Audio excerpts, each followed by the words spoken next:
హన్మకొండ జిల్లాకు చెందిన ఓ రైతు వినూత్న ఆలోచన చేశాడు. మొక్కజొన్న పంటలో కొత్త రకం వెరైటీని సాగు చేసి అందర్నీ ఆకట్టుకుంటున్నాడు. ఊదా రంగులో మిరుమిట్లు గలుపుతున్న మొక్కజొన్న పంటను చూసి బాటసారులు సెల్ఫీలు తీసుకుంటూ సంబరాశ్చర్యాలకు గురవుతున్నారు.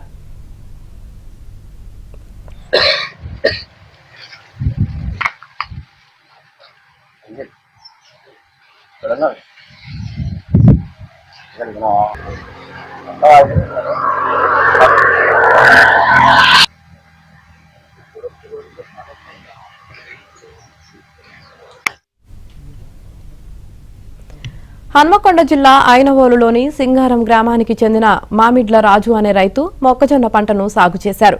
అడ్వాంటా 741 అనే విత్తన రకానికి చెందిన మొక్కజొన్న ఇది. మొక్కజొన్న పంటే అయినప్పటికీ పూల సాగును తలపిస్తోంది. కొన్ని రోజుల తర్వాత సాధారణ మొక్కజొన్నల లేత బంగారు వర్ణంలోకి మారుతుందని రైతు చెబుతున్నారు. ఈ రకం మొక్కజొన్న మంచి దిగుబడి ఇస్తుందని రాజు సంతోషం వ్యక్తం చేస్తున్నారు.